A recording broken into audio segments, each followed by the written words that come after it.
Hey and welcome to the EYFDM Podcast, brought to you by the EYFDM Podcast team. This podcast is accompanied by a study on listening behavior. Nadine, what's the study about? Hey Fabian, I'm always listening to podcasts when I'm on my way to university every day. And I'm sure most of you are listening to podcasts too in your everyday life. But have you ever wondered how different podcasts influence your career choices or your personal life? Well, if you want to find out more about the study, there's a link underneath this podcast in the bio. And now, have fun with our EYFDM podcast. Hello and welcome to this fifth episode of the EYFDM podcast. My name is Fabian and today we are recording from Brussels in Belgium. And again, like in all our episodes, we have a very special guest here today. And I'm very glad to announce Nele Michels from Antwerp in Belgium. Some of you might know her as the EURACT president, EURACT being the European Academy for General Practice Training, which is part of the WONCA Europe network. Thanks, Nele, for taking the time today. It's really great having you. It's a pleasure to be here. Nele, so many of our listeners might actually know WONCA or WONCA Europe from some of our other podcasts. But what is EURACT and what does it stand for? Okay, so EURACT is indeed the European Academy for General Practice, Teaching and Training. So what our vision and our goal is, we know that for a very good primary healthcare and general practice in Europe, in the world, we need very good trained general practitioners. And that is what EURACT stands for. So we do all kind of activities and supporting activities also to get the education of general practice at a higher level or the highest level possible. Wow, that's actually quite interesting. And it's a network that looks at not just one country, but it tries to get the effort of people who like to teach combined in a network. Is that right? Yeah, it is a network of all general practitioners who also have a heart for training or do actually train people in their country. So at this moment, we are an organization with 40 member countries. So 40 European countries are related to EURACT, are member of EURACT. And it's like you said, we are all GPs with a heart for training. The last time we met, that was at the EURACT conference. So EURACT doesn't just facilitate being a network, but it also has activities, doesn't it? Yeah, absolutely. So what we try to do, we come together twice a year with all the member countries. So every country has a representative, and twice a year we come together in one European city and we work on a lot of stuff. So we have our fixed activities like a conference every 2-3 years. But we also write guidelines, reports, do some research on education in general practice and write articles about that. We also have our Leonardo courses, and that's a very important thing.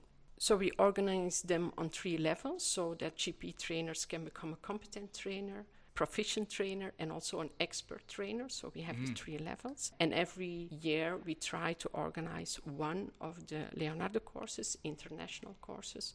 So when GP trainers come together and learn how to best teach in general practice. Next to that, we also have an assessment course that we once in a while organize. So that's really our part where we focus on the trainers. For the trainers, we also have an appraisal portfolio, so people can, from their home, try to become a certified, competent or proficient trainer by filling in a portfolio and by letting the portfolio evaluated by someone else. Next to those big things, we also have, for example, once in a while, a snowball symposium. It's online training, 2 hours. You can do it from home, where we talk about a specific topic and do an active workshop around that. So I think that are the most important train the trainers activities that we have. Next to that, we are really focused also on BME training. How can in BME training, the basic medical education, can general practice become a very important topic and an important part of the training? We also have a committee that works about specialty training, how we can support specialty trainings around Europe to become better and to train trainees in a better way. And then we also have a part about continuing medical education, the CME. And for that, for example, we also have projects like the pinpoint platform that we have. Everyone can see it by the website of EURACT or go through the website of EURACT to the pinpoint platform. It's a case-based CME project that we have launched for all GPs in Europe. So it's not only focused on GP trainers, but also on all GPs who want to become a better GP. Oh, that's actually quite exhaustive. It's a very big academy then, really. Most of the EYFDM listeners probably can very much relate to education, because a lot of the GP programs or the experiences in teaching, some are quite good and others are probably quite frustrated in their GP training because they might not receive the training they need, or they also might not, or they might feel that they're only there as a workforce. What's your take on postgraduate GP training? How do you set up workplace-based learning? I think that's one of your topics that you really like. And you mean in Antwerp at my place, or by EURACT, how we try to support it in Europe for all the different countries? I guess in both ways. So workplace-based learning is how do you learn new things as a GP or in any other field while working? Including me, a lot of young GPs probably feel, well, I never learn anything when I work. I only work. And what's your suggestion on how to learn things at work? Yeah. Well, workplace learning is a very difficult thing. It's something that we supposed to go just by working in the practice and you will learn, but it's of course not like that. It's you experienced yourself. But it's difficult because you have to work, you have to take care of your patients, and in the meantime you have to try to learn also. What is very important is, first of all, that you have the environment where you can learn. So in that perspective, it's very important that we create workplaces where people can learn. We know from research that if someone wants to learn while working, we need two things. You need the materials, you need the patients, you need the room, you need all those kind of stuff. But next to that, you also need a safe learning environment. And I think that is very important and a very important part. We know that if there's not a safe learning environment, you can't learn. Even if you have patients, but you can't learn or learn enough. So I think that's a very important thing to focus on.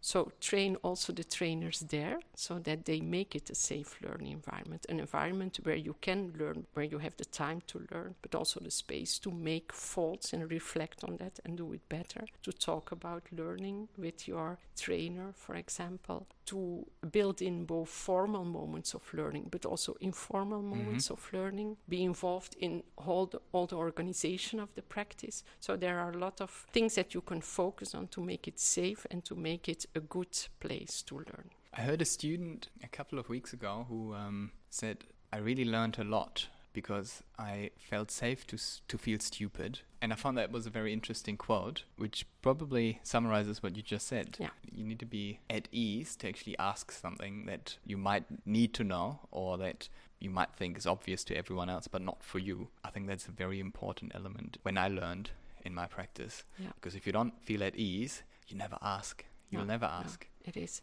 And what also helps is that it's also in the other way around, so that the GP trainer, for example, asks also something to the trainee, because maybe the trainee knows on a certain topic more because he just arrived from school, and on some things it's possible that he knows something more. So it's just like the GP trainer that also has to show his vulnerability, his weaknesses and his strengths, of course. So you can share information. It's more sharing information than top-down communication. And learning from each other. I think that learning community and try to build a little learning community in the practice is very important.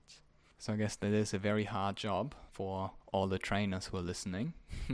And for all the trainees, I guess we can also do quite a bit to make sure that we can feel at ease. And if not, that's something that we can actually address with our trainer and say, well, it would be great if we could implement this or that so I can feel more at ease talking about my insecurities, also my possible faults or errors. Yeah, that communication is very important. And I think it's important to build it in an official way, like you have kind of obliged moments of communication and of conversations and of meetings. But of course, there has to be space to do it in an informal or an in-between way too. Great. So, Nele, when you talk about all the different things that you do in your normal week, I wonder, how can you manage to be president and also an academic teacher and also be a GP specialist? Because your work week has all elements of general practice, I guess. How do you set up your work week?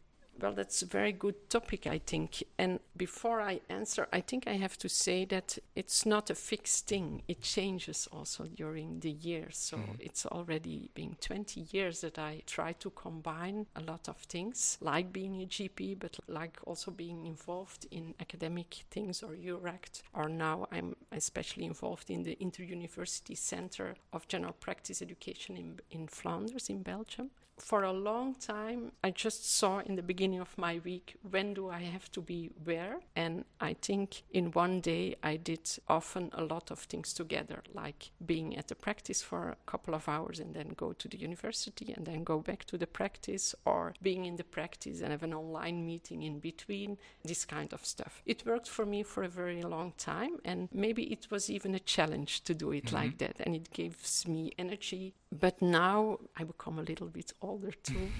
Now, in the last years, I was wondering or I organized my week in a different way. At this moment, it works better like this. So I'm at a practice 3 days a week, and that are really my days at the practice. And I try to avoid doing other things in that hours. And then I have 2 other days where I do the other kind of work, the academic work or the work for EURACT, for example. So at this moment, it works better for me to really focus during a day, even on one task. But I come from a different period even. So that's also a possibility, of course. So thank you very much for sharing one of your academic days today with us here in Brussels and talking to us. I think that's very special. When you set up your work week, I guess you talk a lot about autonomy. Were you able to just change it?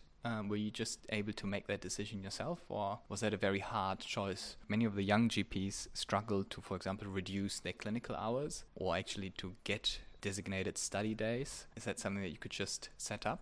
It's not easy. I think we all have to be aware of that it's not easy. At the practice, it was possible to do it. I have a very good team, very good colleagues there, and we talk a lot about how everyone wants to spend his week and how we can try, of course, with taking into account the continuity for our patients. But I work at a group practice and we managed to do it, and there I could choose which days I'm going to work at the practice and how to manage that. At the university, I found it harder to do. I resigned very recently from the university to focus on other activities. Maybe this was one of the reasons. There were also other reasons, of course. But what was difficult is that at the university, they expect you to be a GP too. And I love that idea too, that we as teachers and as researchers at the university also know what's going on the field, of course. But on the other hand, there are a lot of meetings, and not only meetings in your department, but also meetings for the faculty or for the university. I was, for example, involved in the educational board of the university. So those days you can't choose when are those meetings, and sometimes they are changing it, because often in academic environment they think that you are there full time,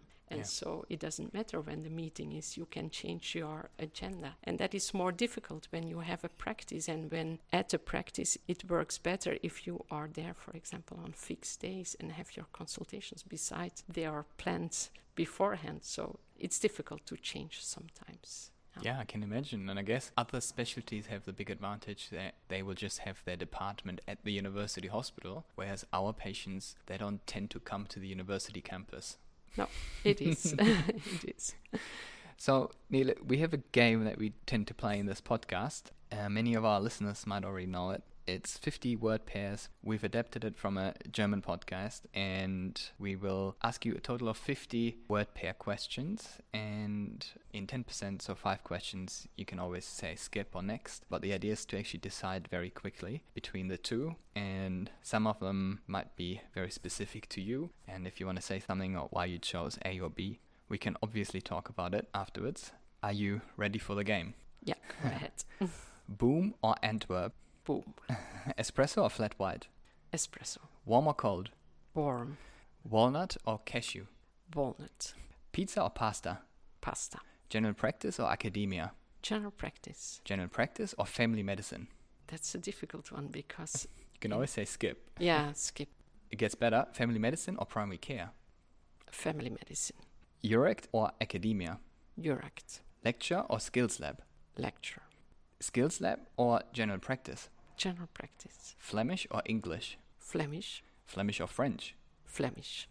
Mobile or laptop? Laptop. Belgian chocolate or Belgian waffles? Chocolate. Music or art? Music.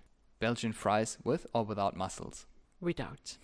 Platin Mauritius Museum or Red Star Line Museum in Antwerp? Red Star Line. Movies or series? Movies. Modern or traditional teaching methods? Modern teaching methods. Team sport or individual sport? Team sport. Breakfast or dinner? Breakfast. Ketchup or tomato sauce or mayo? Mayonnaise. Pepper or salt? Salt. Not sure whether I pronounced that right. KU Leuven or University of Antwerp? Skip. Skip. Ice cream or sorbet? Ice cream. EURACT or WONCA? EURACT. Cycling or soccer? Cycling. Painting or sculpture art? Sculpture. Well-being or success? Well-being. Train or car? Train. Plane or train? Train. Plane or car? Car. Biking or walking? Biking. Peer teaching or workplace-based learning? Skip. Music or podcast? Music. Reading or writing? Reading. Steen Castle or Grote Market? Grote Markt. Better pronunciation. Winter or summer? Summer. Skiing or snowboarding? Skiing. Work diversity or work routine? Diversity. Early riser or sleep in late? Early riser. Stethoscope or reflex hammer? Stethoscope. Stethoscope or ultrasound? Stethoscope. Talking or listening? Listening. Being too early or being too late? Being too early. City or suburb? Suburb. Countryside or city life? Countryside. Takeaway or sit-in? Sit-in. Holiday or work? Holiday. Well-being or recognition? Well-being. That was it. That was very fast. I think you skipped only 3 times, if I counted correctly. Some of the sites in Antwerp you mentioned, but at the very first question you talked about Boom or Antwerp. What's your connection to Boom or Antwerp? In Boom. Boom, We sorry. pronounce Yeah. it Boom. Yeah. My practice is at this moment in Boom. So it's a little village near Antwerp. It's very close to Antwerp. It's a village near the village where I live. I like it more in the village than in the city. I like Antwerp, of course, but my practice is there now. I live there. I can go with a bike to the practice. It's an environment that I try to re-experience also. Nice. So on your 3 days during the week, you tend to bike to your practice, and do you get to go home for lunch? No, we lunch at the practice together. Is there any pair that you wanted to talk about? You, for example, said EURACT over WONCA. EURACT is my family, of course. We tend to say it like a family, the people involved in EURACT. Yeah, I love to work with them together, and I love to have our focus. WONCA is, of course, a very broad thing, so I love to have the focus on education. Education is also where my heart lies. So. So thank you, Nele. I think we got a really good insight into how your work week is set up and also what EURACT does. One of the last pairs was well-being or recognition. Well-being is a really important topic for EYFDM or young European family doctors. I think you picked well-being twice, over recognition and also over success. What's your take on well-being? Well-being is also a topic that I'm already interested for a long time. I did some research and lectures also about well-being for trainees or students. So what's the secret? Well, I think what's the secret is that it's a broad thing. And I like to mention maybe here how my ideas changed also during the year. So when we started working around well-being, then we focused a lot on self-care and how to do that. And I think we all know that is very important, self-care. Mm-hmm. That's also a secret to keep a busy week going on and driving when you have your moments at the bike or your moments with the family or your moments with a hobby. Mm-hmm. That's important for self-care. But I think that we maybe focus too much on self-care or self-care alone at this moment. So how I try to explain it to the trainees is that I think that in their job or in their way of working at this time, there are 3 types of care. You have the care of the patients, of course. That's your main focus. That's why you are there, where you're at the practice. That's also what you love to do. And next to that patient care, you need to try to have some self-care also. But I think what we often forget is also the care for your colleagues and your team and the people around you. So I really try to say them, focus on the 3 types of care in the same way, and they will reflect on each other. If you take care of your team, it will come also back to you, and you can do on self-care too. But don't focus alone on that self-care too much. So make it a very nice triangle that influence each other. And I think that's a secret for well-being. Because if you take care of your patients and your colleagues, that gives you also a good feeling. So that's also part of self-care. But if you take care for your colleagues, they will also take care of you. So that's also influential. So wow, thank you. That's a very nice image. Thank you for sharing that. Is there anything that you would like to share with our listeners or the EYFDM listeners or network? Is there anything that you want to tell them about, I don't know, education, or about what you want to send them along with? Well, I think what is a very important message is that more and more older I become and longer I'm in the GP practice working, I'm absolutely sure that we have the most wonderful job. There is the possibilities and the opportunities that we receive from our patients to be involved in their lives, to take care of them, to help them. It's absolutely a beautiful job. And the longer I work in the practice, the more I also realize that it's really so easy to get emotionally involved too, and to be there as your own, to be there as who you are. So you, of course, have built a certain professional identity, but more and more I really feel that it's my identity with my values, and I can share it with patients too, and that is a nice feeling. I don't know if I had that space when I was younger, so I feel that the more I become experienced, the more space I have for that, and it makes the job only more beautiful than it already is. So I think that's maybe